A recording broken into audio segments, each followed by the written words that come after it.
Well, let's just catch up quickly. Ká tó tún lọ wọ bed. Mo kí wa pé ẹ káalẹ́ o. Níbi tí ẹ bá ti láǹfààní àti fi darapọ̀ mọ́ wa. Mo kí gbogbo àwọn Koikimedia listeners around the world. Initially 17 January 2024. Ọjọ́ kejì ìṣẹ̀lẹ̀ tí ó lọ ní ìlú Ìbàdàn.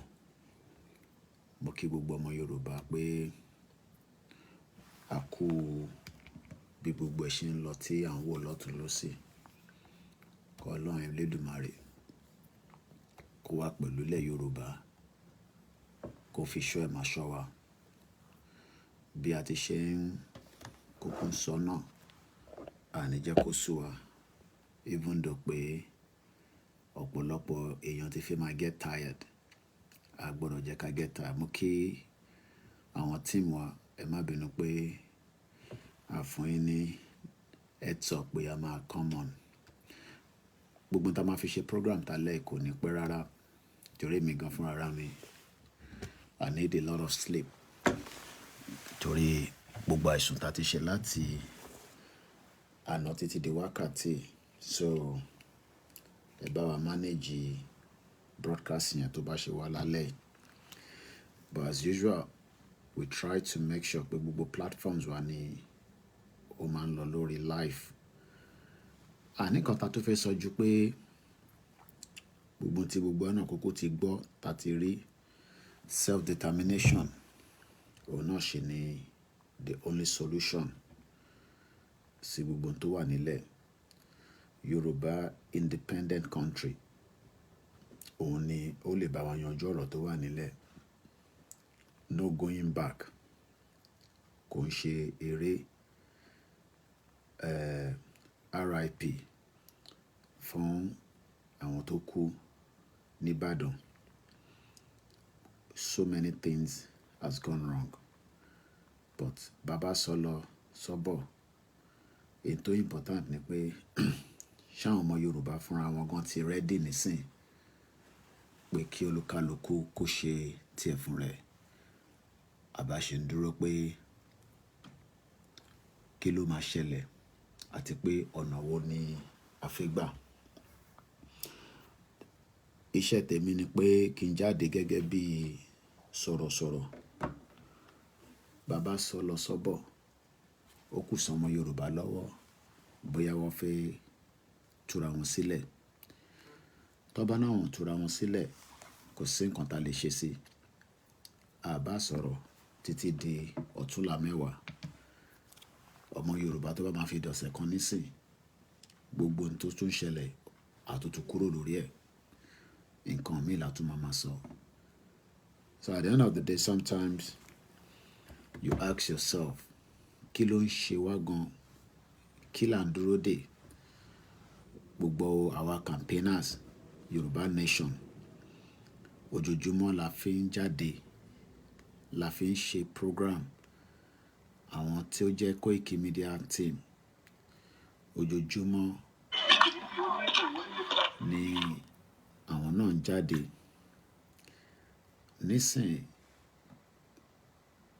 ẹni àfẹ́ ogun. A sọ pé ogun ò ní jà wá. Ìntàn sọ nìyẹn. But irọ́ là ń pa torí pé gbogbo wa mọ̀ pé a ti wà nínú ogun báyìí. Ẹni tó bá wá ní àsí nínú ogun, no problem. Èmi ò ní láti argue pẹ̀lú anybody. Mo tẹ̀ ní strength púpọ̀ lálẹ́ yìí. Gbogbo tí mo kàn fẹ́ lò tó bá di aago 12, mo fẹ́ lọ sùn. Because mo need a lot of rest. Mo kí Bishop Adesina, mo kí Mr. Perry, mo kí Ọlámilékan ní ọjà ọ̀dàn. Mo kí ìyàwó mi, mo kí àwọn ọmọ, mo dẹ̀ kí ìyá mi. Èmi ò ní nǹkan tí mo fẹ́ wá sọ ju pé Yorùbá nation òun nìkan lọ́nà.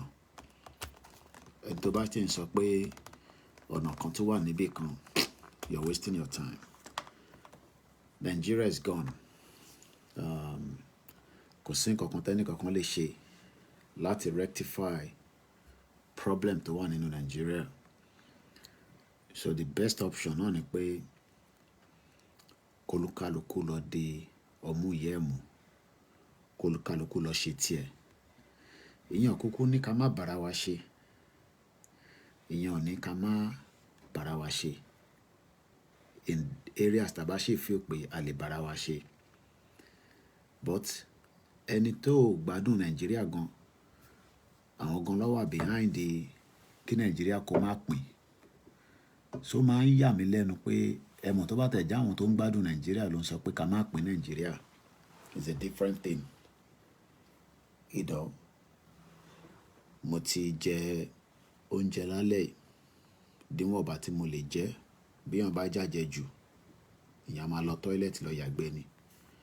Mo ti mumi, mo níná, mo wà comfortable níwọ̀n bá tí mo lè ṣe.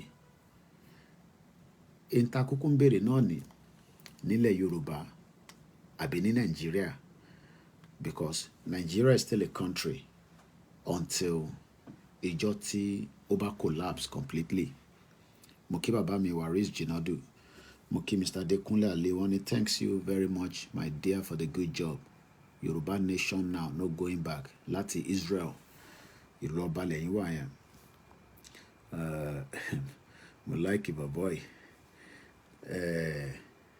Òun náà ti ṣe wàhálà títí ní Edo. Ó yá ń gbádùn ayé ẹ̀ l'Amẹ́ríkà. You know, ó ti gbìyànjú, ó ti wá ṣe foundation. Ẹni tẹ́ bá mọ boy, Dr. Kado, wọ́n follow ẹ̀. Ó ti lọ sí Edo, ó ti try láti ṣe NGO, ó ti frustrate, ó yá padà sí America, gbádùn ayé ní Texas. Ẹ bá kú, ẹ bá jìyà. Mo kí bàbá wa Jíbóyè, àbọ̀rú o fún gbogbo ẹ̀yin olórìṣà. Àwa lọ́mọ èṣù lèmi bẹ́ẹ̀ mi ṣe wà yìí. Ọmọ Jésù dẹ̀ ni mí, ọmọ ànábì. Mo kí sister mi Ọláyínká Bádérìnwá tí mo fi tọ̀wọ̀tọ̀wọ̀ dárúkọ Àṣàbí, wọ́n ní Koikimedia worldwide. Mo dúpẹ́ lọ́wọ́ yín tí ẹ̀ ń jẹ́ kí Koikimedia kó máa dún. Without you, kò sí nǹkan tó ń jẹ́ Koiki. Mo mọ̀ pé ẹ̀yin náà tẹ́ ẹ̀ bá rí wa, ẹ máa wà concern pé ìgbà wo láláyé yìí tún máa jáde ká tẹ̀ gbọ́n àlàyé yìí kó fún wa ní ginger. So mo dúpẹ́ lọ́wọ́ yín. Like I said, I don't have strength tonight. So mo fi jẹ́ kó wà very light. Kò dẹ̀ ní pẹ́ púpọ̀. So àkọ́ máa manage. Ìyẹn ni mo ṣe. Mo kíyà mi Amdalat. Mo bá mọ́mí wa kan sọ̀rọ̀. I'm sure pọ̀ máa wọrí program láìpẹ́ ní Austria. Gbogbo àwa tá wà labroad. Mo ní báwo ló tutù lọ́hùn. Wọ́n ló tutù gan ni. Mo kí Mr. Rotimi, wọ́n ní happy educative program and a blissful evening Koikimedia. The guru ọkọ ìyá wọn àgbà Yorùbá nation. Mo ìjúbà fún yẹn ṣe gan ni. Kò ṣe mi, tèmi ò bá ṣe ẹlòmíì máa ṣe. That's what I say. Ọlọ́run ló kọ pé àwa máa ṣe nísìn. No sleep until we see Yorùbá nation notification. Bẹ́ẹ̀ ni. Mo ń wo oríṣiríṣi fídíò tó ti send sí mi. Ó ti ṣẹlẹ̀. A lè retract ẹ̀. No, a lè retrace tó ti ṣẹlẹ̀. Way forward ló kù nísìn. Mo kíyà mi Olúṣọlá David. Mo kẹ́yìn tí a pè lánàá pé a fẹ́ gbé àwọn tíìmù àdìde. Àdẹ̀ní náírà àsàtànà kò sí 1,000 naira lákàntì mi. Ọ̀pọ̀lọpọ̀ yín yóò mọ̀ pé tàbá ń sọ pé kò sówó. But owó tẹ́ fi ránṣẹ́ lánàá. Ṣá deliver fún yín àbá deliver. Ta lórí nǹkan kan lórí Koikimedia látànà ọ̀ látàárọ̀. Ṣé rí program kankan wò lọ́dọ̀ wa yàtọ̀ sí ìtẹ̀wò lórí BBC, Punch, Channels. Ṣáwa náà gbìyànjú díẹ̀. Ẹ bá mi fi sínú comment section. Torí àwọn tó fún wa lówó a gbọ́dọ̀ dúpẹ́ fún wọn. Mo kí grandma Mojí Adésànyà, Rẹ̀mí official, àbúrò mi mo kí ẹ. Àkópalẹ̀ mọ́ ìyá wa lórí ire tá máa sìnkú wọn ní. Mo ṣe ń wo Vantage. Ìyàwó mi kan nìyẹn. Mo ṣe ń gbọ́ program ẹ̀ ni. Bó máa lọ gbọ́ later. Bèbí tí máa ń sọ ẹ lélẹ̀. Mo fẹ́ play video because èmi kọ́ mo ní copyright. You know, woman yìí ìyàwó mi kan náà nìyẹn lórí media. Mo respect ẹ gan. Girl yìí, or woman yìí rather. Very eloquent, very precise.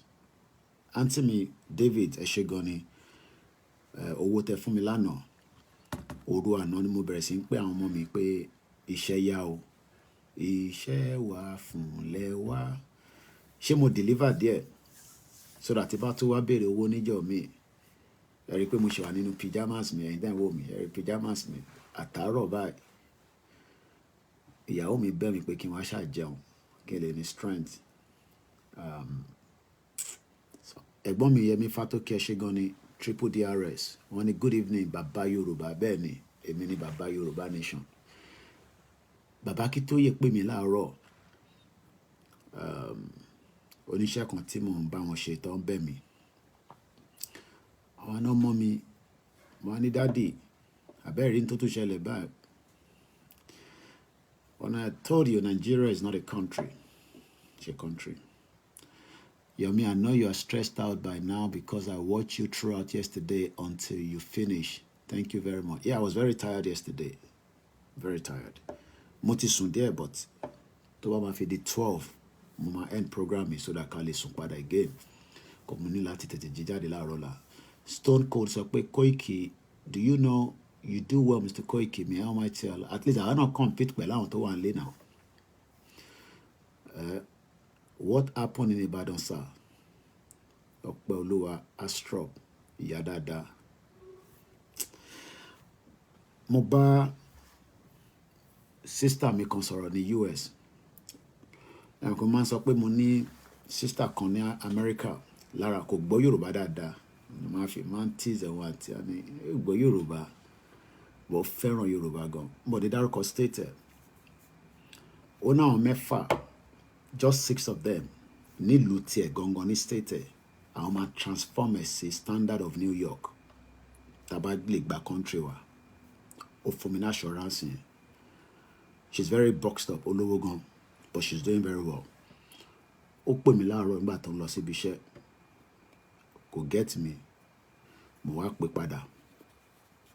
Wọ́n ní Koiki, what do you think? You know, just like question tẹ́yìn náà bí mi. Ó máa ń fi kí ni mo rò pé ń ṣẹlẹ̀. Mo ní governor ti sọ tó ń ṣẹlẹ̀ fún wa. But governor is lying.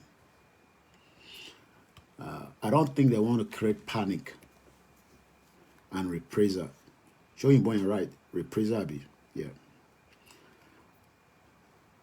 Tí Ṣèyí Mákindé bá jáde tó sọ fún wa pé the attack was a bomb or was even a terrorist attack, I can assure us that àwọn ọmọ Yorùbá máa ti jáde láti attack. There will be a reprisal. The government doesn't like that around the world. Kò síbi tí government kan máa fẹ́ kí ẹ lọ máa attack àwọn èèyàn tó ń ṣe ẹ̀yà ti yín, which was reason tó ṣe gbógun ti bàbá wa Olóyè Ìgbòho. So what we've seen or what we've saw.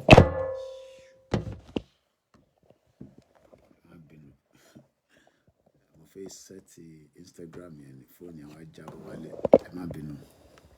Got mobile phone of stream. What we've seen and what the governor has said, I don't expect much from them. You need to pray to sustain. You were praying for you and the entire family. Eshegoni grandma, Tony Dada, Eshegoni. We need a lot of prayers to keep us going. What Ṣèyí Mákindé or engineer Kakponle Komara big pay any respect. I watched him as a journalist. I was not watching what he was saying because in talk of funny.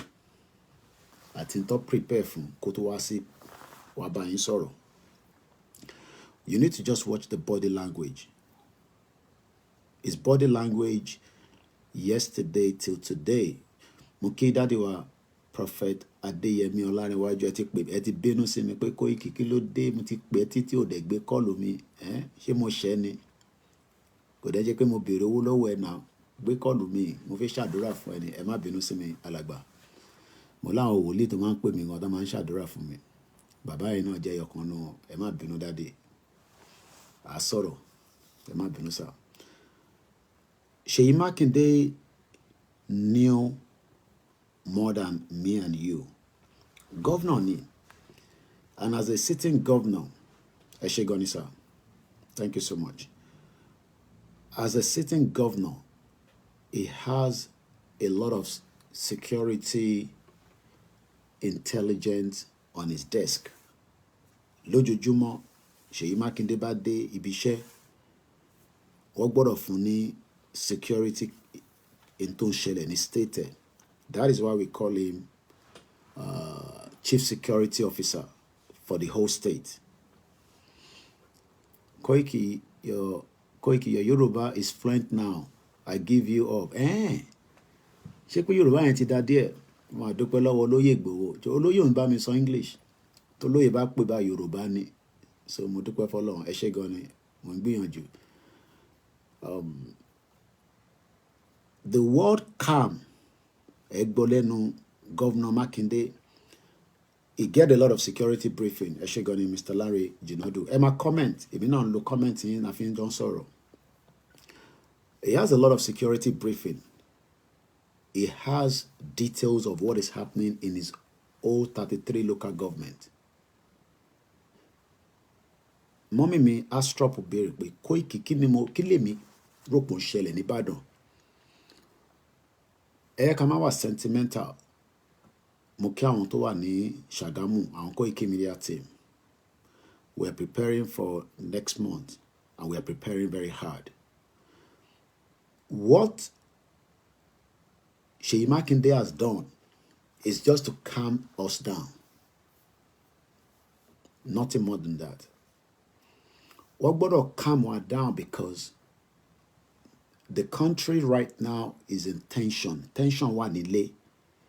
Mr. Kayode Adewumi Moki, ìyá mi Faith David ni, what we need to do for this, what we need to do for these greedy, selfish, and wicked leaders is to be kereku them all. After that, they will face our enemies.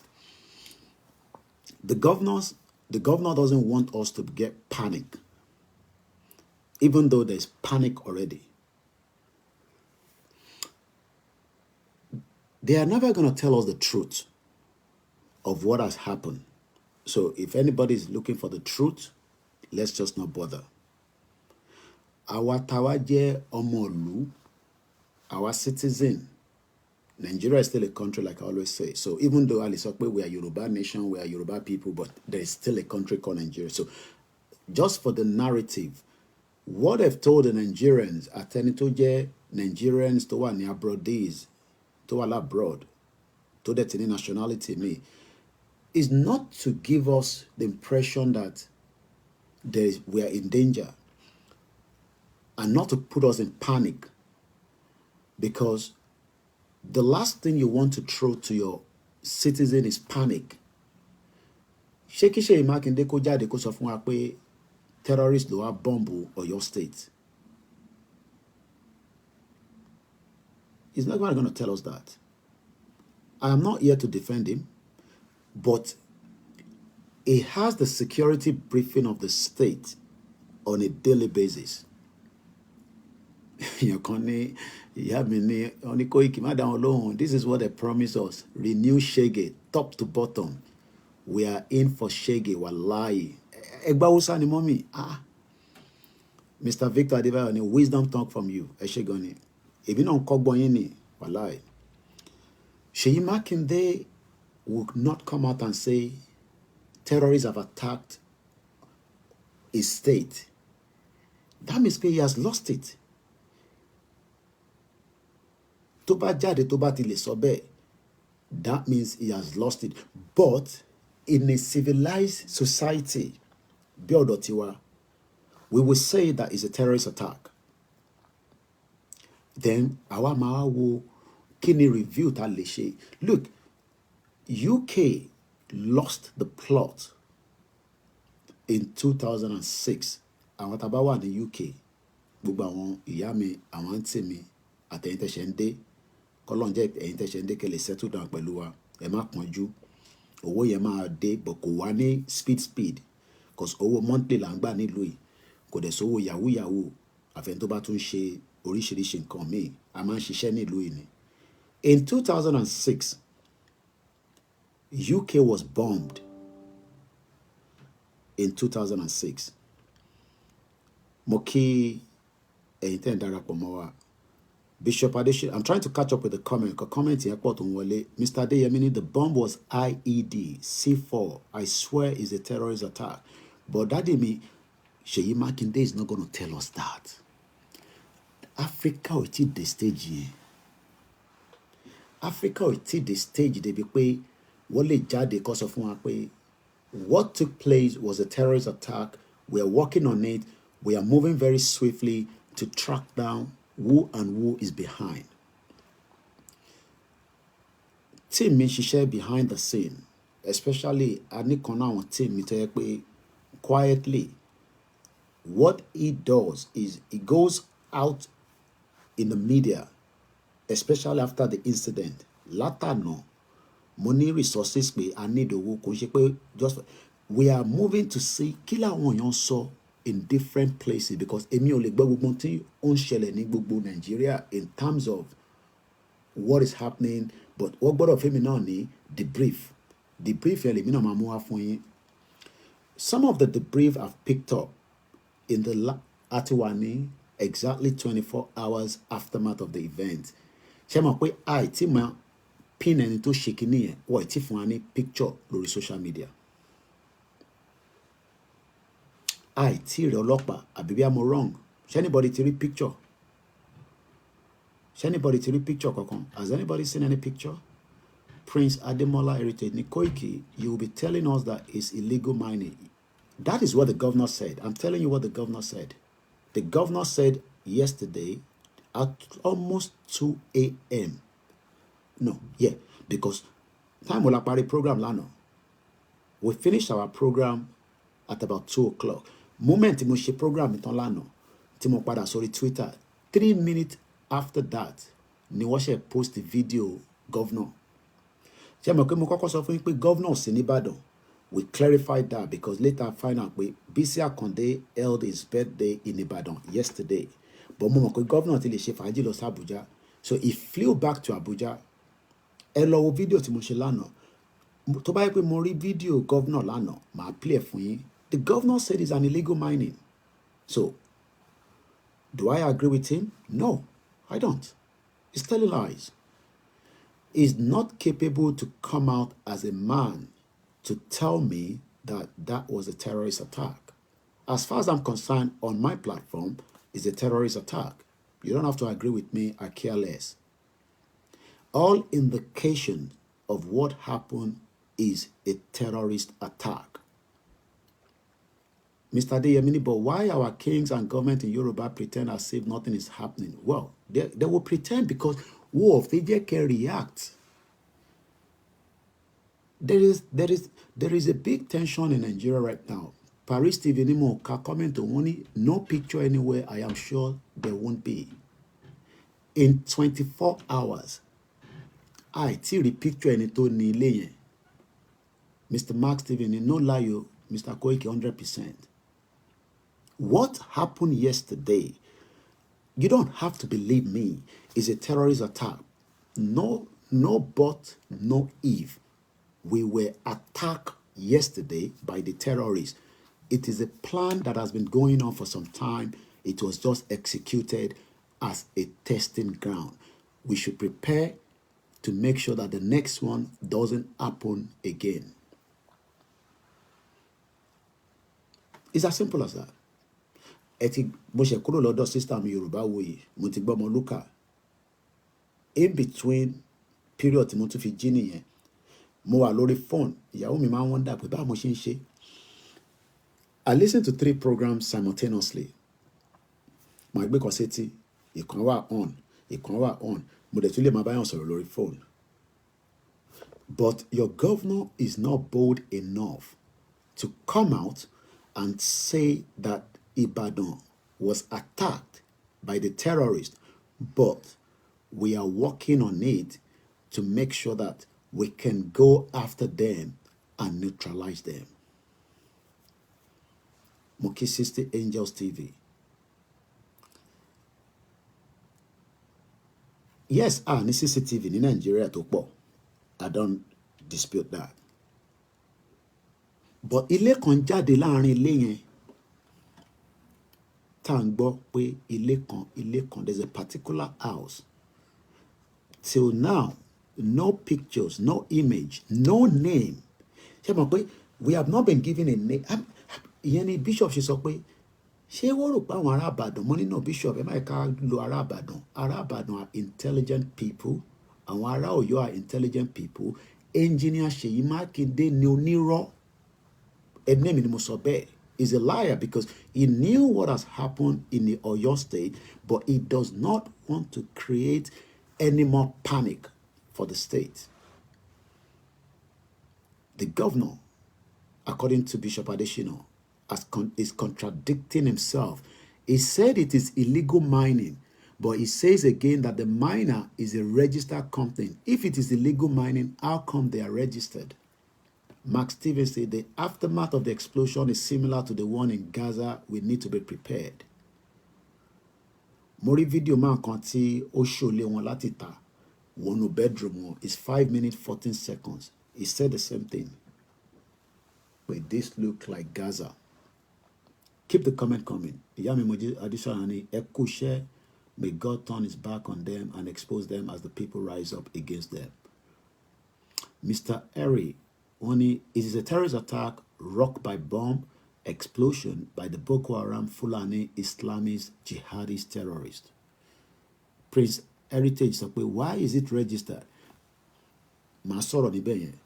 Sister mi tí mo ní mò ń bá sọ̀rọ̀ olóyìnbó. Nígbà tá à ń sọ̀rọ̀, mo ní during Buhari administration, Amaluka said something similar to that as well. During the former President Muhammadu Buhari's administration, Mokiyawa, I am toasting 2020. Buhari gave out licenses for mining to terrorists. Take that to anywhere. Just that we didn't say it physically. Let's agree it was a registered company. Who is behind it? Or who are those behind the registered company? I'll bring you up to speed. December 13, if I'm right, I don't want to go on Google. I'm not going to do anything. I just want to be very, kako soro. I don't want to go and do any research, anything. Mo kon soro from àwọn contact motele. Mo ki grandma dupe.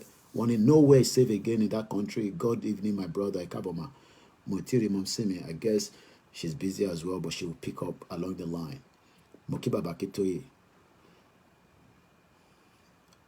If it is a registered person,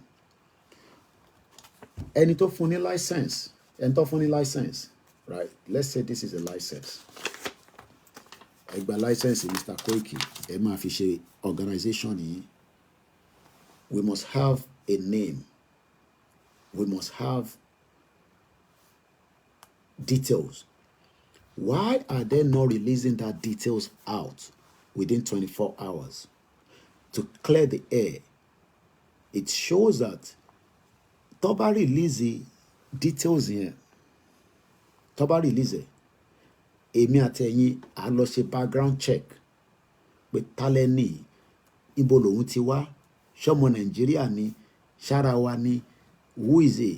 The same way tí mò ń bá sister mi yẹn sọ̀rọ̀ pé nígbà tí a lọ sí ibì kan ní Ọ̀yọ́ state èmi àti chief níbi tó ti ń wa kùsà arákùnrin yẹn fún mi ní àti chief ó fún wa ní evidence ó wà ní wallet ó yọ jáde a níta ló fún ní right kó máa wa kùsà níbí báyìí ó ní òun ní right kò ń ṣọmọ Nàìjíríà ó dẹ̀ yọ evidence yẹn adẹ̀gbà lọ́wọ́ ẹ̀ adẹ̀wò mo ní sọ ẹni tó wà lórí ẹ̀ chief dẹ̀ ní kí n record ẹ̀ kí n tọ́jú ẹ̀ ó dẹ̀ sọ ẹni tó jẹ́ fún wa.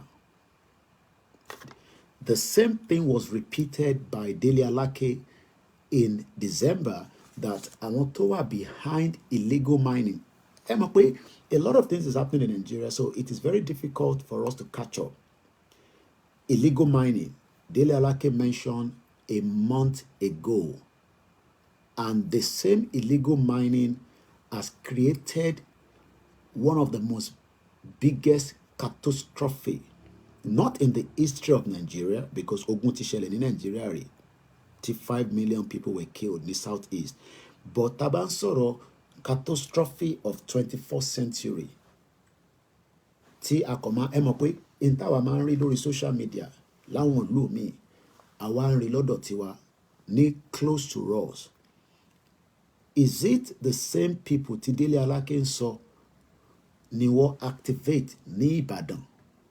Because if they are registered and they are not illegal, whether they are not illegal, they are registered, whatever happened, let's go with the narrative of the state government.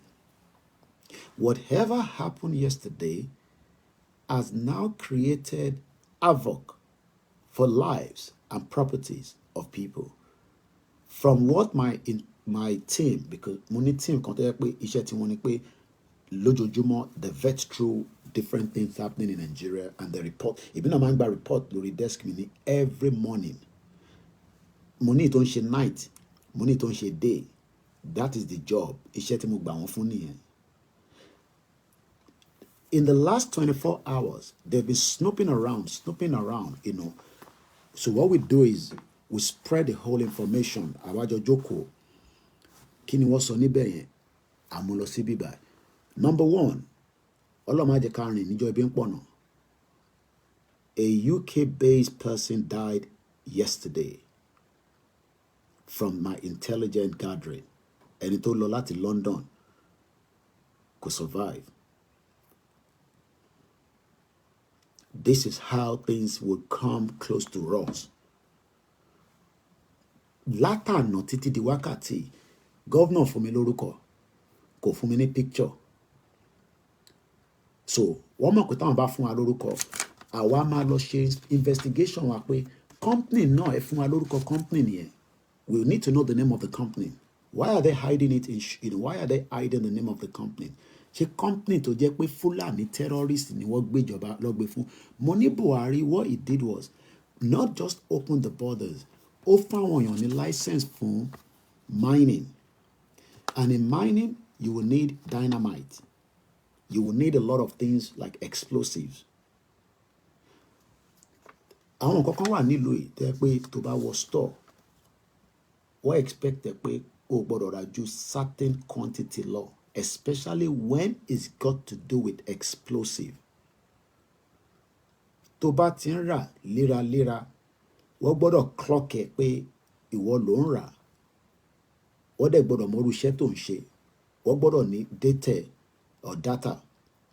So are we saying that, okay, ilé ẹni yẹn kates assume pé ilé kan nínú ilé yẹn wọ́n ní ibẹ̀ ní gbogbo kinní yẹn wà. Mo kí ìyá mi Títílọlá Shaw, mo kí ìyá mi mo fojú pa rẹ, ìyá wa Kẹ́mi Fáṣọlá grandma, mo kí gbogbo ẹ̀ grandma, mo kí grandma Felicia Àjàgbé, mo kí àwọn GR1, ìyá mi Ọlájùmọ̀kẹ́, mo kí.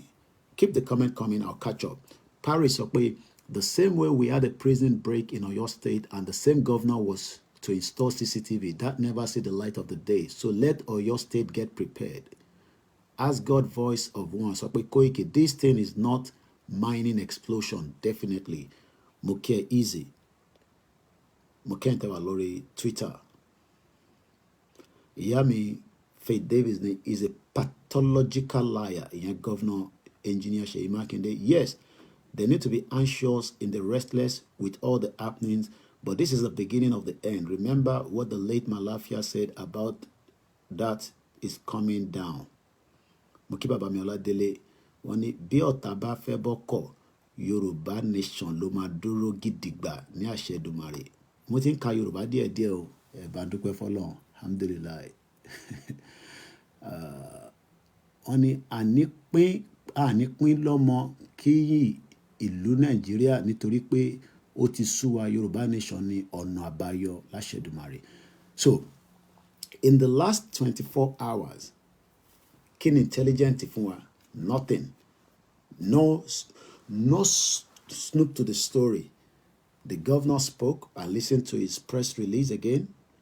Nothing concrete from there about just more than ẹ̀yin ará Ìbàdàn, ẹ̀yin ará Ọ̀yọ́, ẹ̀yin citizen mi, remain calm. Mo kí Peter Pan, mo kí Clement, mo kí àwa Ìyọ́lá Adédoyin. Wọ́n ní good evening, Mr. Koikimedia. Best media for Yoruba Nation. Please donate for this cause so that we can get the best information on the news. Ẹ ṣé gan ni. Bishop Adesina on Koiki, but the northern governor doesn't bloody care about that. If it were in the north, southerners would have been outraged. Moke Mr. Ade K. Corporate Affairs Commission searches have the mama name as Sawani Yusuf, Incorporated, May 17, 2004. Thank you so much for that update. If the Corporate Affairs have given us a name, is that name, even looking at that name, Tekoi, it doesn't reflect to a Nigerian name. Be minimum de Robert. Orukotedai, Sawani Yusuf. I don't think it's a Nigerian name. So what we are saying is that we have seen a catalog of problem in Nigeria that has been there for years, but we have all lived in denial. We have all looked away because, okay, their whole life have been ruined just within few hours. And some of them will probably not catch up again. Again, list of the directors of the companies: Sawani Yusuf, Darami Ibrahim, Yatara Ibrahim, Bakari Akim Olademeji. Yawa Titilola Shoni. What kind of evil governor is Seyi Makinde? Is just lying to our people of Oyo State because he has to keep the state going. He doesn't want crisis in the state. The last thing Seyi Makinde wants right now is for you all to go out there and start creating havoc again.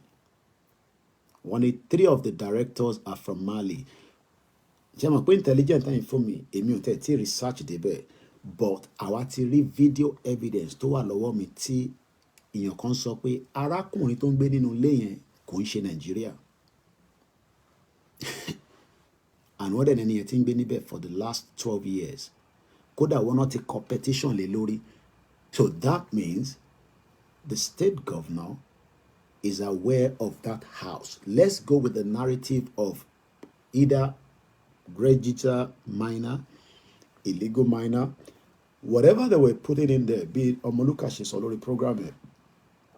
Omoluka ni àti gas explosion, àti Odoaloro explosion, àti dynamite explosion. All these has created a scene of Ukraine. Mokiyami Fatima Mustafa Otojometa Assalamu alaikum. Jamal 419 orúkọ ìlágbára díẹ̀ o. Ǹjẹ́ ni fi 419 yẹn kẹ́ change ẹ̀? Mr. K. Benson said, Koiki, your guys should have it. Well, like I said, there's a lot of information out there. So we are snooping around. Èmi ò rí paper one, but èmi ti rí video evidence tó yẹ pé neighbor sọ pé ẹni tó ń gbé níbẹ̀ yẹn ará Chad ni. So àtìntẹ́yìn sọ àtìntẹ́yìn sọ nísìnyí, it's still the same thing. Àwa ní video evidence níbi tí ẹni yẹn gbé ajá dání, àwọn tó bá ti wọ evidence video yẹn. Tẹ́ bá dẹ̀ fẹ́ sọ bí tí mo ti reference ẹ lọ sọ́dọ̀ Daddy Freeze. Video yẹn wà níbẹ̀. Bọ̀bọ́ yẹn gbé ajá dání báyìí. Òun save ajá tiẹ̀. Ó ní arákùnrin tó ń gbé níbẹ̀ kò ń wá sílé léraléra. Ìgbà míì ó máa lọ bí gbére. Kí ni Nàìjíríà gbé láísẹ̀nsì fún rúyàn bẹ́ẹ̀? Iṣẹ́ wo ló ń ṣe gan ní Nàìjíríà? Mr. Olayinka ìyá mi Àṣàbí wọ́n ní yes, I saw it. Ẹ lọ sórí Daddy Freeze Instagram. Ẹ bá fídíò yẹn níbẹ̀. So ó sì tálè mọ́ nǹkan tí Mr. Benson sọ pé àwọn ti rí lórí CAC. Now, kí ló dé tí gọ́vnà jáde kó máa fi wọn ní picture bọ̀bọ̀ náà? Picture wà lọ́wọ́ wọn. Full name. Ó yẹ káwọn gbé jáde gbàràgàdà fún press. But they are trying to protect àwọn tí Délé Aláké sọ pé àwọn tó ń ṣe illegal mining àti terrorist ní Nàìjíríà, they are big men. Anytime so anything, they say Sawani man is from Mali and there has a lot of Malian boys. The question is that why is he using dynamite worldwide have grown with mining? Even if it's a dynamite or not, the question is, we have seen now that your state have the data capture of this person, but of one image. Mr. K. Benson is going with me as one. Koiki ori ekpejare bi Alajo Shomolu. The body language is saying different thing. Kí ni mo sọ tẹ́lẹ̀? I'm not looking at what Seyi Makinde is saying. Gbogbo tó ń kà yẹn, tó ń sọ sórí yẹn, ó ti cram ẹ̀ sórí. They are very good. Some of them are good, especially tó bá jẹ́ ètò wà well sound. Seyi Makinde is very sound. So ó lè ti wọ́n tó máa sọ, ẹ má ṣe mistake o. Ẹ̀túnkà. Your people, it was illegal mining, but look at the body language. The body language gangan làwa fi ń ṣiṣẹ́ labroad. Èyí náà lè wo body language tèmi náà pé àbọ̀bọ̀ tó ń ṣe bọ̀bọ̀ yìí máa ń pretend ní ṣá tó bá wá sórí show. It's all about the body language. Kò sí bó, especially àwọn àtàtẹ̀ ń jáde constantly. Ẹni tó bá smart, ó yẹ kó lè mọ̀ pé body language bọ̀bọ̀ ẹ̀ máa wòran tí your governor have just told lies to the world. Ṣé mọ̀ pé kò ń ṣọ̀yọ́ state nìkan ló ń bá sọ̀rọ̀? Ṣé mọ̀ pé àwọn country kan wọ́n monitor nǹkan tó ń lọ? They are taking notes because òun làwọn máa ṣe rí àwọn report kan tá a máa ń fún yín later tá a máa ní Nigeria is gone to statistics. Àwọn organization kan wọ́n monitor gbogbo tó lọ. Àwọn ò ní láti wá Nigeria, wọ́n kọ report. In táwa náà ṣe wọ́n kọ report ẹ̀. Àwọn á ṣe report tí wọ́n later. Seyi Makinde. Somebody said, I saw a picture of him somewhere, but we can't be sure. Okay. I would need to know that and see that picture. In tó bá ti rẹ́ ìrí picture, táwọn ti rí picture, that means it would be nice for us to have a picture. And we got to be very careful because what is going to play out again, I'm going to explain to us now. We are going to see a lot of different narratives, which is exactly what they want. They are going to create different narratives for us. Seyi Makinde says it's out here. Shera won tan deal pẹ̀lú yìí. They know the power of interfering sorrow. We are live 1, 2, 3, 4, 5 with my laptop. 6 mobile phones, 1 laptop. And lórí laptop here, device méjì ló operate. YouTube àti MixLR méjì, mẹ́ta, mẹ́rin, márùn, mẹ́fà, méje, mẹ́sàn. Mo stream lọ sí 9 different channels. What they are also doing is to make sure that they put out a false narrative. And that false narrative will mean anything just to distract our mind from the true picture of what has really happened. Mokiyami Bolatito Aderito Ekaboma. Iyami Ashabini, just like Sanwo-Olu's body language, when journalists questioned him about the Moas case, Sanwo-Olu te binutoni, o faraya gidi, oni ko ma bi òun ní béèrè bẹ́ẹ̀, oníṣọ́mọ ago tó ń sùn ni, ago márùn ló ń sùn, blah blah blah, blah, body language. Iyami Faye David, the former deputy of Oyo State governor, was among the victims. He is now homeless. I saw that. Bishop Adesina said yes to me. Bele. Where we are right now, we can be here to talk about. But two, only that nation is havoc until we go.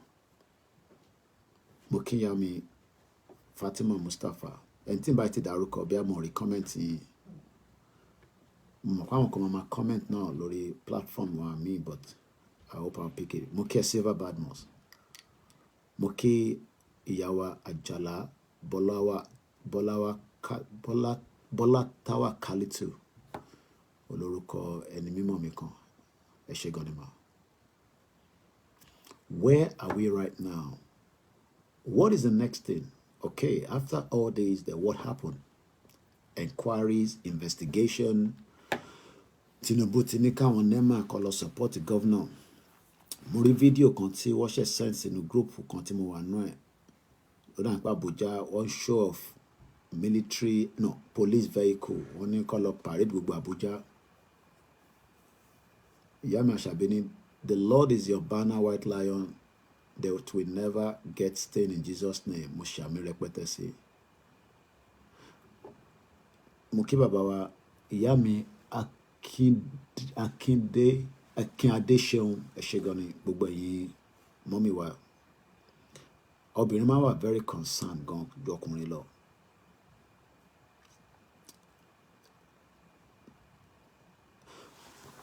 What should we do now after all this, you know, tó bá máa fi the weekend nísìn, news ẹ̀ máa bẹ̀rẹ̀ sí drop because other news máa peak. That is the world we live today. By weekend, just send a picture and the name to your page. Okay, I'll check it out. Babawa Arogunre Sheyi, Governor Sheyi Makinde is working for the Fulanis. I don't have any evidence to that. I don't want to go with that narrative, but again, we just say the comment is valid from what you put.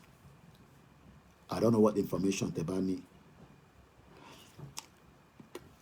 Should we want to believe that our governors are working against us? Shall you not believe it? But Mr. Koiki, I'm going to forget the matter of our governors, you know, they are working against us. Shall you not agree with that? Because Baba mi Sheyi ni Koiki, I'm going to fiancé our governors, they are working against us. Do we think so? Mr. Gele Odun, 1991. I live in Bodija from 1961 to 1989. The area is very close to our house. Even though I am living in London, thousands of miles away, I feel the pain. I have felt the pain more than anybody. I know we all I feel pain here.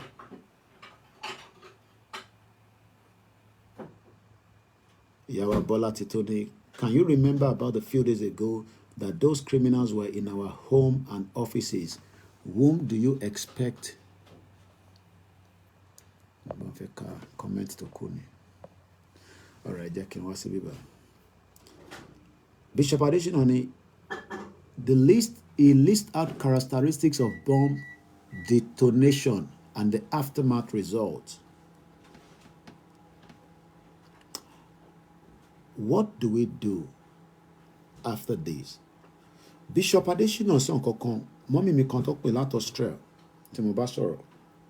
Wọ́n ní Koiki àwọn like nǹkan tí Bishop sọ. It is time that we speak to àwọn tó jẹ́ representative àrólé Odùduwà àbọ̀rú àbọ̀yé o. Ẹ káàbọ̀ sórí ètò. Mo rí fídíò kan tí Bishop send sí mi náà ti wò tẹ́lẹ̀ tí bàbá yẹn tó fi fá tó fi ọ̀pẹ̀lẹ̀ tó ń sọ pé ogun ń bọ̀ oríṣiríṣi, but we can avoid it if we continue to pray and we have intelligent gathering as well. Intelligent gathering, gongoni, operation of any country. Only one master crab, only they are all working against us. So, you know, I agree. Our governors won't work against us. Why? Why would the state governor work against the state that is meant to protect as the chief officer? My own concern is what happened after the next 72 hours. Sherry, in any crime, the video that did we see any kind of forensic going on? I know we saw bomb disposal, this, that. But are they really gathering the crime scene? Some people go back to the crime scene. The whole area is a crime scene right now. Ẹni tó gbàbẹ̀ kọjá ní 3 months ago. Ẹni tó gbàbẹ̀ kọjá lánàá. Ẹni tó gbàbẹ̀ kọjá ní last year. The whole area is now a crime scene. Harry sọ pé this is phase 2 of the grand plan of the Boko Haram Fulani Jihadis organization, according to the former CBN governor, the late Malafia Badia, and the leak audio of Kashima Shettima. Kashima Shettima, Bugami ló ń jó ní Davos. Ẹ ti rí fídíò yẹn, mo ti post ẹ̀ sórí Twitter. Ẹ̀yin tẹ́ bá follow mi lórí Twitter ẹ ti rí. Koikimedia lórúkọ Twitter mi. Wọ́n ní Buga o. Hey, Buga o. When the country, I mean, I understand, but ṣé wọ́n ráwọn èèyàn bá wọn sọ̀rọ̀ pé we don't need that now. In the Balosi Davos, the economic country of the country, Bugao, Yami Bola Titoni, Koiki Omo, forget about it. No forensic analysis taken. Mr. Victor Lani, these governors are not bastards, okay? So, well, they are not. These governors are not bastards. So, we won't disagree. We will on Shomali. Baba Bello Ismaila. Teba comment, matete message. 1 hour local, 12 o'clock. The mark bete wale become fitted to bed, can enough sleep. Annoying moto to Gini Daji, Latin monitor, and travel. So, about dupelo with our boys, but Mudupelo Yoruba. One illegal mining must be stopped temporarily pending serious investigation to all the mining, especially in Yoruba land. Isheti Dele Alake Shenisini. Dele Alake has withdrawn 100 licenses from people that Buhari government have given this license to. Who are these people? Shomo Yoruba ni won, abi foreigners, abi awon ta mo, abi awon ta mo. Disagree. 100 people. I'll be 100 organizations. Okay, I can see more comments here because more around commenting tele. So just sorry, Prophet John Ogundele Moriyi, Baba mi ẹ̀gbọ́n mi Abiodun George. Wọ́n ní last man standing. Ìmọ́lẹ̀ Yorùbá, ó ní ẹ̀gbọ́n mi ẹ ṣé gan ni. Thank you so much. Ẹ bá wa kí bàbá mi Ọ̀túnba Bóyè. Wọ́n ní Koiki, truth is bitter. Nigeria is gone, no doubt about that. Yoruba nation is the solution. Bishop sọ pé Mr. Femi Agbola mo kí bàbá wa lẹ́ǹkan sí. Red Dawn Ẹlẹ́yẹlé ní Koiki, ẹ kú múra ti ìyá wa ọjọ́ abáwa láyọ̀. Ṣé ẹ ti gbàgbé ìgbésẹ̀ tó tọ́ àti tó yẹ lórí ọ̀rọ̀ bàbá wa Ìgbòho Òòṣà tó fi wálé wá sin òkú ìyá ẹ̀? Ẹ̀rù ń ba ọ̀pọ̀lọpọ̀ ènìyàn kíjọba Nàìjíríà máa ṣe bí ti ọjọ́ sí o. Ẹ jẹ́ ká túbọ̀ máa gbàdúrà, kò sí wàhálà rárá. Àmọ́rọ́fà kò síbì kankan tí mo ti mention pé olóyè ń bọ̀, a kò sọ pé à ń bọ̀ ni. Baba John Ogundele, Yoruba independent is very, very soon by God's grace. Somebody say, use English now, my brother. All this ngbati, and we want to enjoy your program. They do like Mayegun. That is coming from Jude. Kodaruko Mayegun, but mama pe Mayegun Ibodo Manso. Be Okwere, Ara Scottish. I do speak English, but my people, they love our language so much. It's a beautiful one, but we try to speak English. And when I start speaking English, they say, this Queen English, where this man they speak, we don't understand. So we have to balance everything. I'm not sure that this evil art can stop. The only way is to have Yoruba nation. Mr. Koiki, I greet you. Mo fojú parí dáde mi Wasiu Akinyele mo fi tọ̀wọ̀tọ̀wọ̀ kí wọ́n ní Mr. Koiki, good job you are doing. Elédùmarè bless you. You see, all the crime is local. Mo like ọ̀rọ̀ yẹn. All the crime is local. Ìyá mi Àṣàbí ní ẹ̀kúkú bá wa pín ètò àdé ń sọ̀rọ̀ àlùfànṣá ní bíbá. Odùduwà has arrived. Wọ́n ní Seriki Shashi is also mining in Ọ̀jọ́ cantonment. Ṣẹ̀gbọ́n kan tó sọ mẹ́rin. Wọ́n ní Seriki bẹ́ẹ̀ ni Ọlámilékan ní Yoruba language is very sweet and very good. But àwọn ọmọ Igbo fi gbọ́ mi inú máa ń bí wọn gbọ́ pé Koiki, we won't listen to you now. We dey support you. Wọ́n ní mining is going on in Seriki Shashi. Or Shasha, or somewhere around there. Yeah, Shasha. I won't be surprised. Money video kan lọ́wọ́ sẹ́. Bọ̀bọ́n yẹn dárúkọ ẹni tó ní káwọn máa ṣiṣẹ́ níbẹ̀. Ó dẹ̀ fún wa ní evidence. Olóyè ní fídíò yẹn gbọ́dọ̀ jáde síta o. Fídíò yẹn wà lọ́wọ́ mi. Èmi nìkan mo ní copy yẹn lọ́wọ́. Mr. Koiki lẹ́ǹkan sí, on a good job. Wọ́n ní crime is local. That is what Senator Adeyeye told us in one of those videos that we've played continuously, that the 1999 Constitution is a crime, is a fraud. Crime is local. But in Kano, they've just recruited Omoluka she played program Lano or Leni rather, the second day in Nigeria, and you are 1 hour ahead of us. We'll recruit 200 àwọn tó ń dàlúrú wọ́n fi wọ́n sínú constable or whatever ní police là ń sọ yìí ṣé àwa tá ń dàlúrú náà ṣé wọ́n lè ṣe bẹ́ẹ̀ ní ilẹ̀ Yorùbá kó fi wá sínú police. It shows that the country is divided, but 222 àwọn ọmọ mi ti fún mi ní update wọ́n ní 222 ní ọ̀gá kò ń ṣe 200 o wọ́n ti fi 22 lé lórí. What we should be talking about right now is where are we going? Èyí tán tó sìn lára àwọn media wa náà nìyẹn sọ̀rọ̀sọ̀rọ̀. Mo kí àwọn world media, mo kí gbogbo media pátápátá, mo kí wọn láì fẹ́ nìkankan sílẹ̀ àti àwọn tó wà nílé àtàwátàwà níta àtàwọn tó jẹ́ pé àwọn máa ń kọ̀wé ni, mo kí gbogbo groups kankan. Wọ́n bẹ̀ mí pé Koiki mo ti sọ̀rọ̀ lórí tó ṣẹlẹ̀ ní Kwara State. I know there's a lot of things going on. I will pick on that. Mo ní mo fẹ́ bá èèyàn kan sọ̀rọ̀ láti area yẹn, èèyàn kan tó ṣe audio kan jáde, àwa sọ̀rọ̀ lé lórí. Abdul Fatai ni governor Kwara State àbí? Abdul Fatai. I hope I'm still right. Yeah, Abdul Fatai ni. I've met the wife once before. We will plead to them and tell them that àwọn ọmọ Yorùbá tó ń gbé ní axis yẹn àwọn ò ní agbára kó bá wa protect wọn. Oduduwa says, but isn't a Yoruba man the police commissioner presently? He has lost the track because the whole police is infiltrated. Mushimba sister me saw the same thing.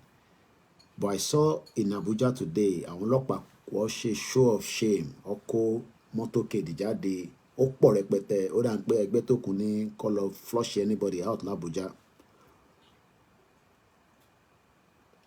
Lawal is the governor now. Okay, so Abdul Fatai ti ṣetán. I've lost plot now. Ta the governor of Kwara State nísìn. Kò ń ṣe Abdul Fatai. Because I know the wife of Abdul Fatai. So I don't know whether he's still the governor. So I'm going to talk about the situation in Kwara State. But what is important is gbogbo ọmọ Yorùbá pátá ẹ jẹ́ ká sowọ́pọ̀. Àtẹ̀yìn tẹ́ ń ṣe politics, we don't have anything against you. Politics náà láti ń ṣe láti ọjọ́ tí láyé ti dé táwọn òyìnbó ti kó wa sínú wàhálà. But what we are saying right now is that the current Ẹ̀gbọ́n mi Adébánjọ Ẹṣẹ́gànnì, the current political terrain is not working. Politics will not save us. The governor name is Abdurrahman. Okay. Abdurrahman. Okay. Whether we talk from now to thy kingdom come, what we should be talking about now is what is the future of the Yoruba people in this enclave Nigeria? Do we have a future where we can be protected, we can be guided, we can be having everything so that we can live a very comfortable life for the period of time? We're not going to be here forever. We pray that we live a long life enough to witness good things until we pass on. But sometimes things will happen. Even by Yoruba country, no, we are still imminent to attack by terrorists. Please, Yomi, I saw an advertisement on my WhatsApp from the Nigerian Army asking our youth to apply for recruitment into Army. Don't do that. It's all gimmicks. Tabani Kewa join military abi Army. No, the same thing. Military. Army le man sava pe Nigeria. Àwa la man sava lo military nita. Tabani Kewa join Army atolopa. Don't worry yourself. It is lie. You will be used as a scapegoat. You will be used as a number that they will be making money from. I have 30 minutes to just do the last presentation because 12 ni ma parí program. I'm not have the strength to go further than that. Ẹ má bínú, ìbínú fi tètè lọ sùn. Ká lè tún ní strength lọ́la. kọ́lọ́n jẹ́ kí àtúbọ̀ máa ní strength. Mo kí gbogbo ẹ̀yin tí ẹ̀ ń darapọ̀ mọ́ wa àti kọ́mẹ́ǹtì yín. Mr. King Lade sọ pé go and prepare for M1. Bishop Adesina ní òkè mo ti kà ẹ́ lẹ́ẹ̀kan. Mo kí Mr. Perry. Where we are right now, Mr. Victor Olani, Tinubu is yet to have the full control of the cohesive powers. You're right. I totally agree with that, because what Buhari government did was it created a lot of proxies along the line. Okay, we have a commissioner for police, but he doesn't know what is going on in Abuja. He's lost the plot. We have chief of army staff, Lagbaja. He doesn't even know what is happening around him. Mokibu Wetawa, anybody agree? Allah ti sọ̀rọ̀ lọ́la ó ti pè mí títí. Mr. Adebanjo ní Koiki, Nigeria is not a country. Nigeria is a British organization and a British business center. Mr. Ahmed Adewale ní they will kill any non-Fulanis that join the armed forces.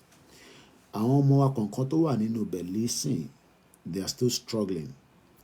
Ta ló rí young military or Nigerian army to commit suicide? Tó yìnbọn parẹ́ tó pa ẹ́. Ta ló rí picture yẹn? Ó wà lórí Twitter mi. That was, I think, day before yesterday. Military sọ pé kò rí bẹ́ẹ̀, pé kò commit suicide.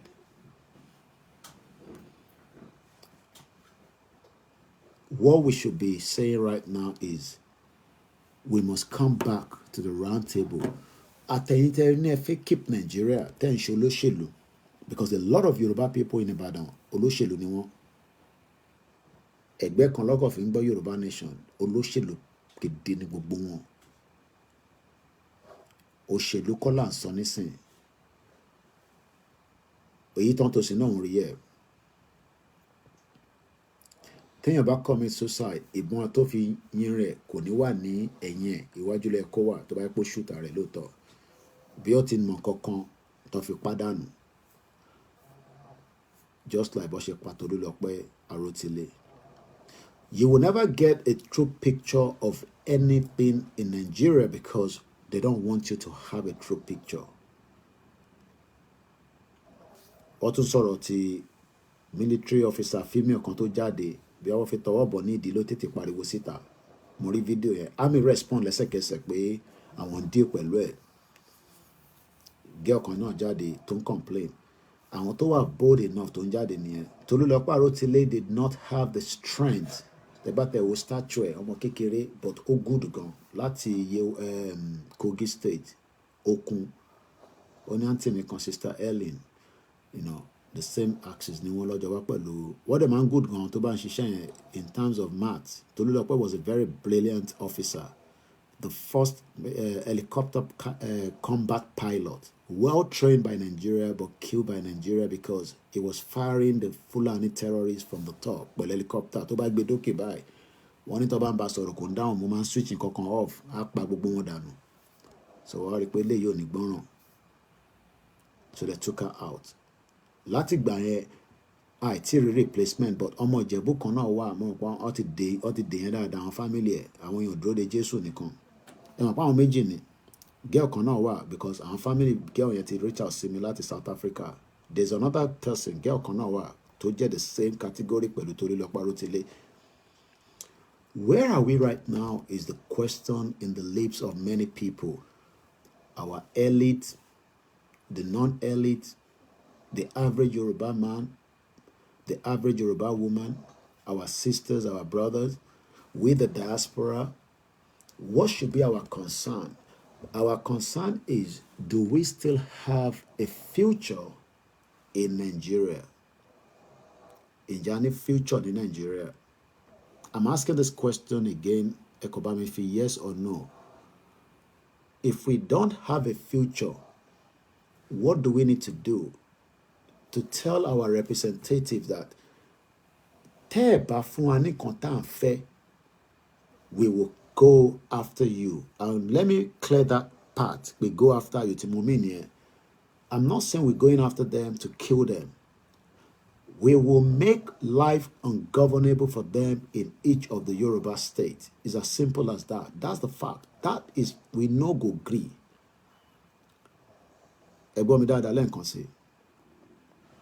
because I don't want you to misquote me. Ṣọ́ra ọ̀rọ̀ pípa tó bá dé stage tó di ọ̀rọ̀ pípa, right? We will not hesitate to come out and speak it as it is. But a gbọ́dọ̀ ti ní firepower to be able to do that. But right now, we will make things ungovernable for them, just like Obasanjo. I'm quoting just like Obasanjo said. And when that happened, Truth and Question, thank you so much. Ẹ má gbàgbé, ẹ ṣì ń gba support yín, tẹ́ bá fún wa ní support.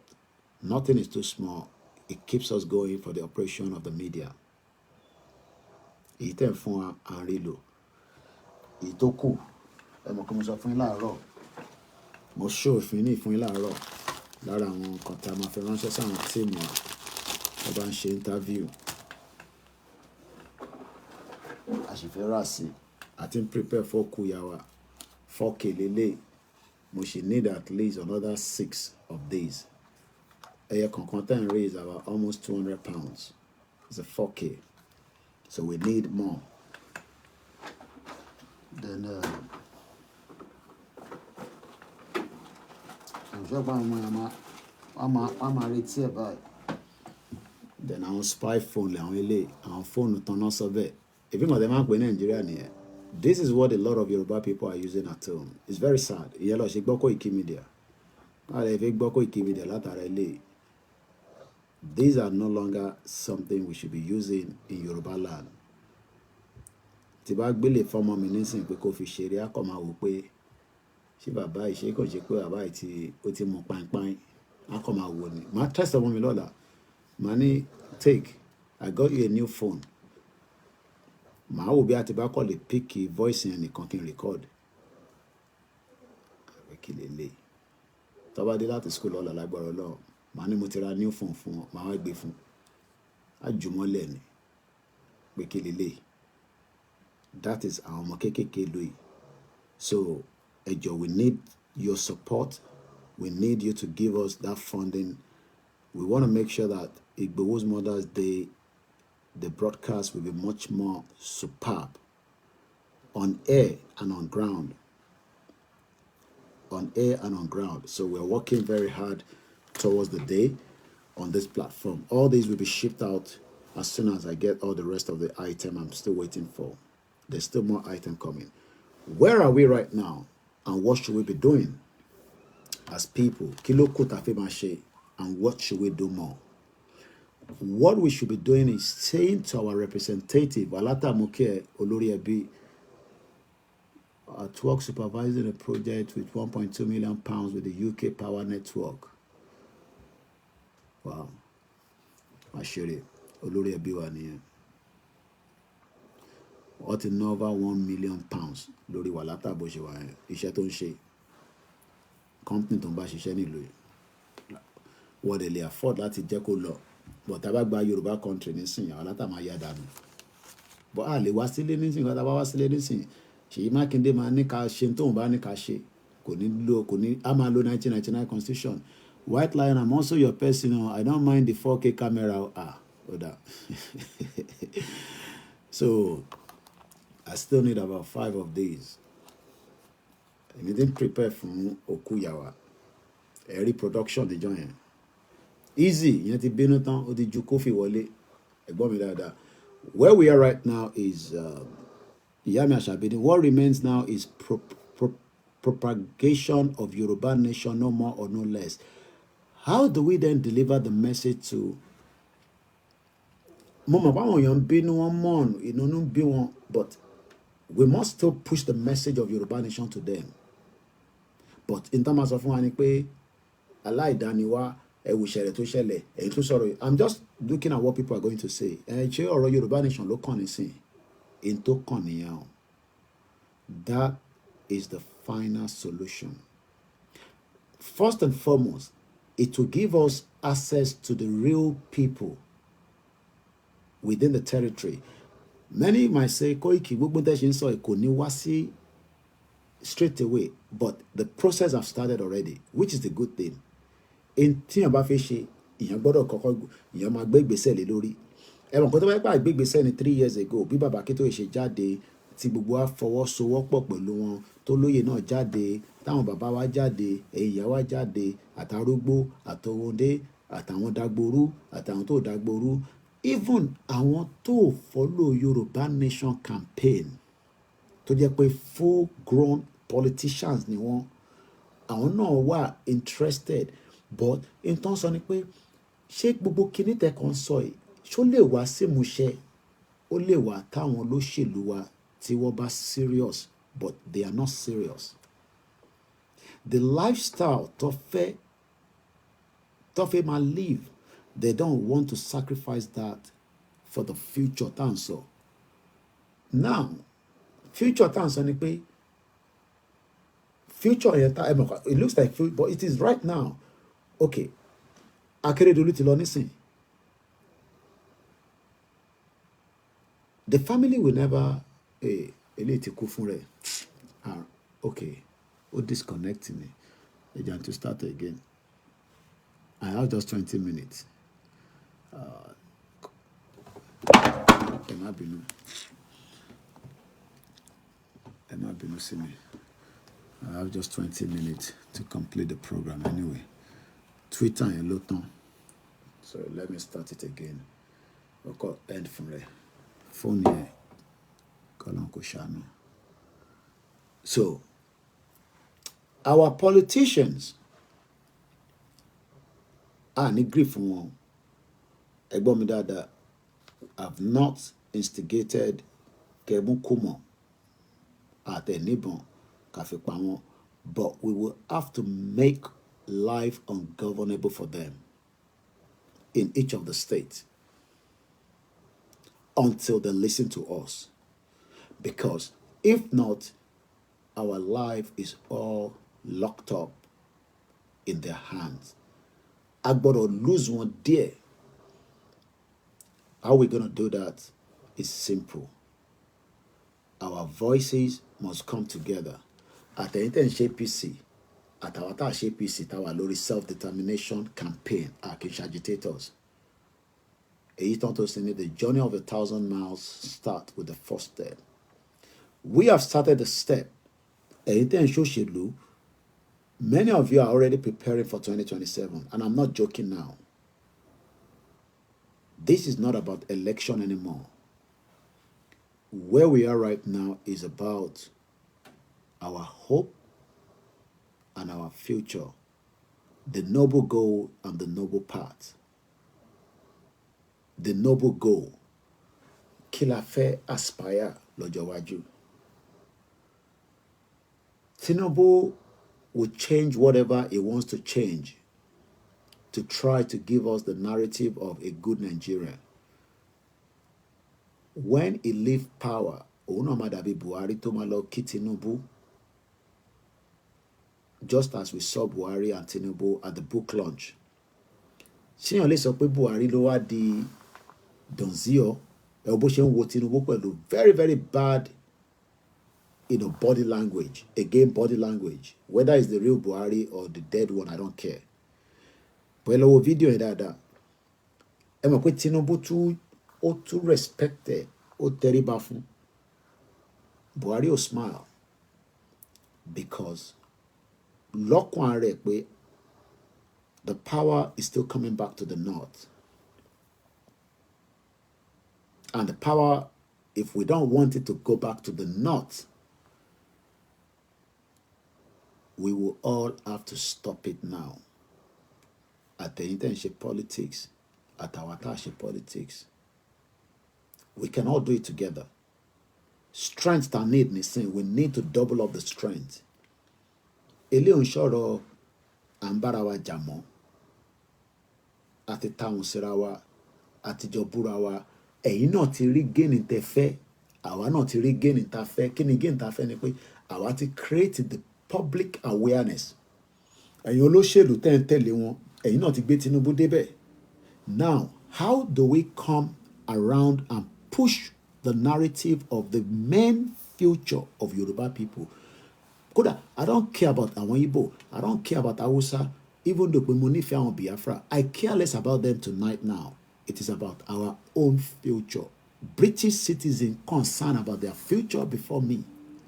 Àfi tí bá ti gba British passport nìkan lèmi náà máa ní yes, ọmọ British kò ní mí. But ṣé o mọ̀ pé wọ́n tún máa fún mi ní clause pé lóòótọ́ ọmọ British kò ní yẹn, àmọ́ by not the birth. I don't think some of us understand that. Wọ́n ti fi lè padà sínú kí.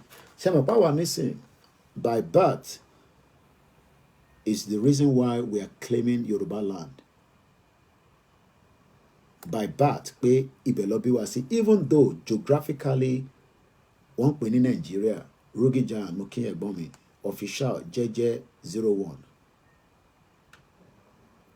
By birth, we are born in Ogun State, but it's not called Yoruba country, it's called Nigeria. By birth, we are born in Lagos State. It is not Yoruba country, but it has been called Nigeria. But officially, we are indigenous people.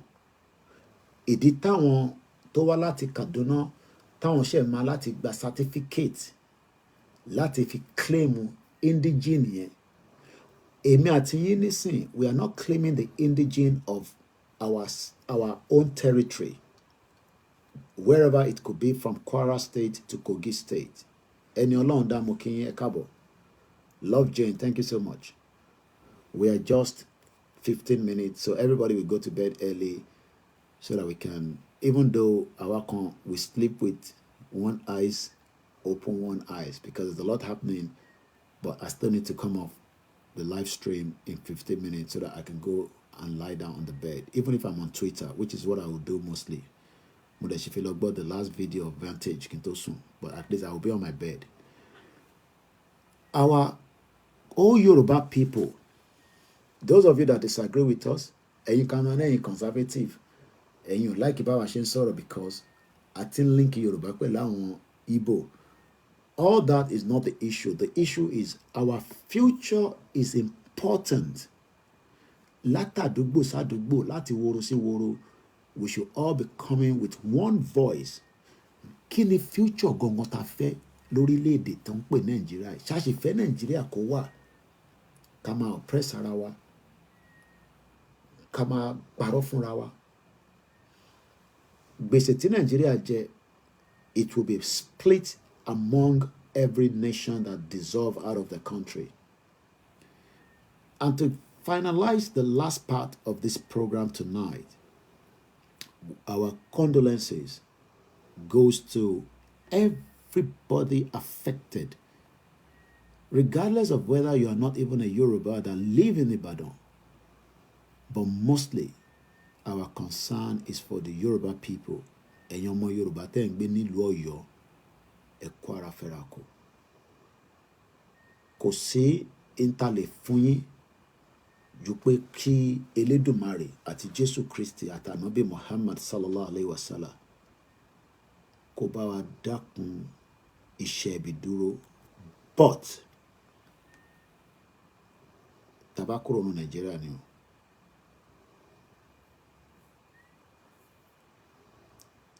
Ìyàwó mi lánàá à ń sọ̀rọ̀ mú ní ó ní kò tí sẹ́ni wòlíì kankan tó rí ìran pé wọ́n ṣẹlẹ̀. I've seen a video. Wòlíì kan sọ̀rọ̀ lé lórí. It was specific about Ibadan. I don't know whether somebody else have seen it. I have seen the video. Pé nǹkan kan máa ṣẹlẹ̀ ní Ìbàdàn.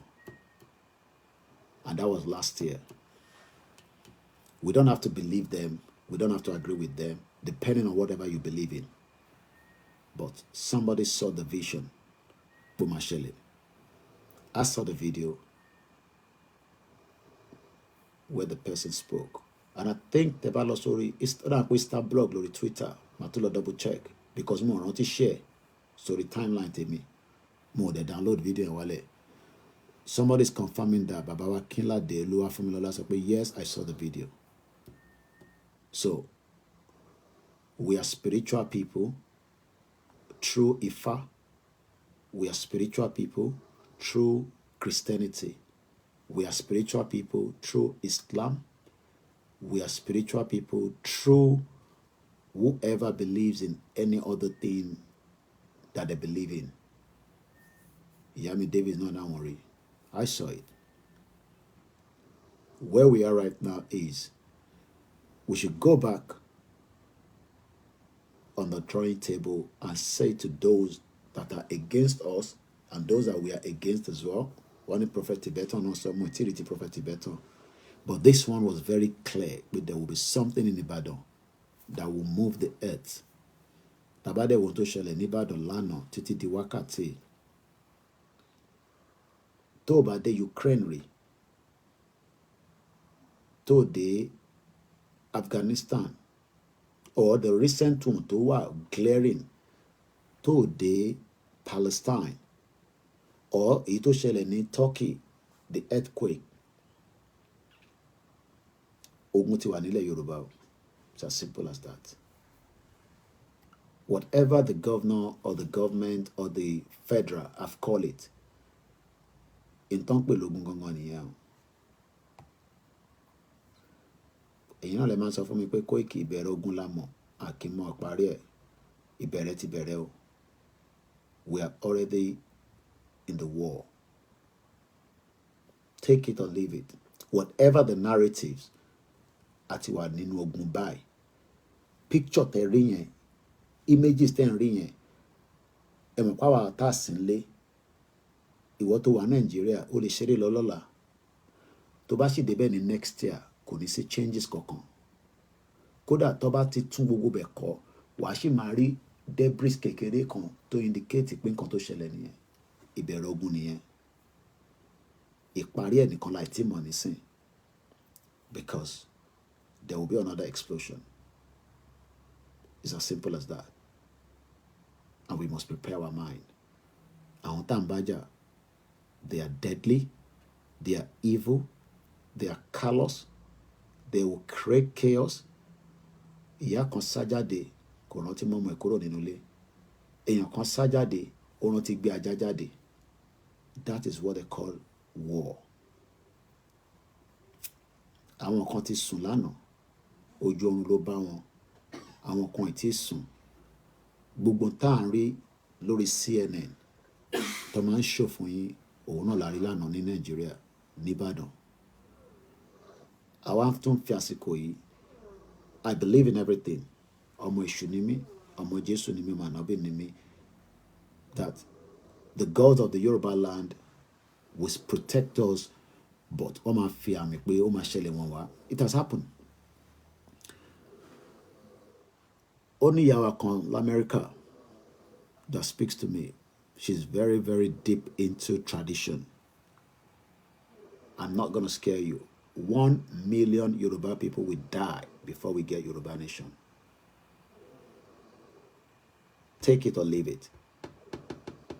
They've been in America since 1980. Onifaniwon. That is what they told me. 1 million people will die. But we will get Yoruba nation, but I don't know when. I don't have to agree with her, and you don't have to believe me. But what we saw yesterday is exactly what has led to 20,000 people died. We're just about 6 minutes away to the end of the program. JY has a way, Prophet Adebayo said it last year. Okay. So many people picked it up. Usman Namai, from the northern side of Nigeria, now my brother. You don't chop money from the governor. I do video, you don't give me money. How are you, brother? Usman T. Shehu is watching me on Instagram. And we protest against Tinubu. But now your governor is not giving you the opportunity now. They don't give NMPP. You don't send me money now. What's happen now? I give you a video now. My brother Usman T. Shehu. I told you, having a Yoruba nation doesn't mean we hate the North. But we just don't want to live together as a one body called Nigeria. These are people that will live together in UK, civilized society. Work with me, 1st of October. Koiki, I don't care whether you do the Yoruba nation. Come do me video. Money to go our governor. So to go our governor came out for any free video. So Tinubu was scared of you guys. You don't tamper with Tinubu. You don't touch his brain. Tinubu left NNPP in Kano State, or big Tinubu that Konika overrule it. If that has happened, Olelawa, Kano Mati erupt. To buy a Supreme Court rule against NNPP. Usman na be NNPP guy. I'm a governor on it. Hey, Kunle Bakers, don't bati wale. Kini etin blink, Joe wale. Your money that you sent yesterday transformed Koikimedia in Ibadan yesterday. Thank you so much to everyone. We will continue to pray. I do a lot as well, so that whatever it is, we will not lose lives of our people. But it did happen. Eshegon Kunle Bakers. Send but what I sent was less than 55,000. I sent L the money up to 200 naira local. I'm on me social media. Won't go me. Some of them that traveled got a little bit because of the expenses and all that. But we paid for no data, maybe data alone. So we appreciate. Mr. Lushola Dewalini, Oba Ella revealed quite a lot earlier this year when he did Yoruba land Ifa. People will die before we get Yoruba nation. But we're just praying that it is what it is. Below for real. Thank you so much. Sheyi Makinde, please, all our governors, increase. The audio is breaking. It's because I'm not speaking out. I'm tired. And we're ending the program in 3 minutes anyway. So it might be no. But about other platform. Clear that. We're streaming on 9 platforms. You can rewatch it again if you've just joined. Truth and Question. No place in the Southwest is safe. Even in Ogun State, Yoruba Muslim got kidnapped. The gods of Yoruba land will guide us. Ijaya Moriye Egbomi, was a good thing I saw you before you a voice video so that go.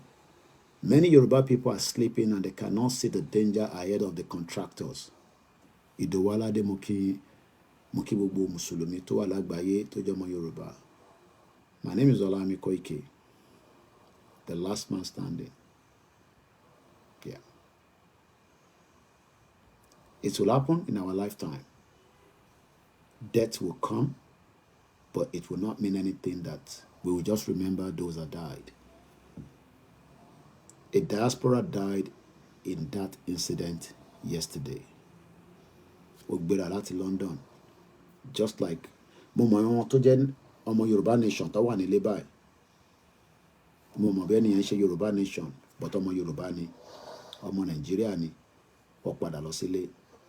Ilé tí bàbá wọn ní Ìbàdàn. He died yesterday. Kódà intimon gbọ́ ni pé wọ́n ní even if he survived it, it would not have been better for him. So the way he died is better. I don't want to go into details. I'm sure you know, think about Shelebe, Akpale Geselege and all that nonsense. Elédùmarè wà pẹ̀lú wa. Let me see if I can read the anthem without playing it from the sound. Iṣẹ́ wa fúnlẹ̀ wa, forílẹ̀ ìbí wa, kàgbéga, kàgbéga, kàgbéga fàlérí. Ìgbàgbọ́ wa ni pé bàtí bẹ̀rù làbọ̀ mọ́, ká ṣiṣẹ́, ká ṣiṣẹ́, ká ṣiṣẹ́, ká jọlá ìṣọ̀kan, ìṣọ̀kan àtòmìnira. Ní kẹ́jẹ́ ká máa lépa, tẹ̀síwájú, fọ́pọ̀ ire àtòhun tó dára. Ọmọ Oòduà dìde, bọ́ sípò ẹ̀tọ́ rẹ. Ìwọ ni ìmọ́lẹ̀ ògo adúláwọ̀. I might not get all the phrases right. Ṣé wọn náà lè kọ bẹ́ẹ̀? Àbí Wàsíù nìkan lẹ mọ̀ kọ? Ọ̀ràn yọ̀ la máa sùn. Yoruba nation no going back. Tẹ́ bá ti ń sùn, ojú kan kó wà on, kójú kan kó sùn. Tẹ́ bá kọ̀ gbọ́ gbágbó, ẹ bọ́ síta, kẹ́ check Fulanis are determined to kill us, but we will take them out before they do. Orayolamasun. Good night.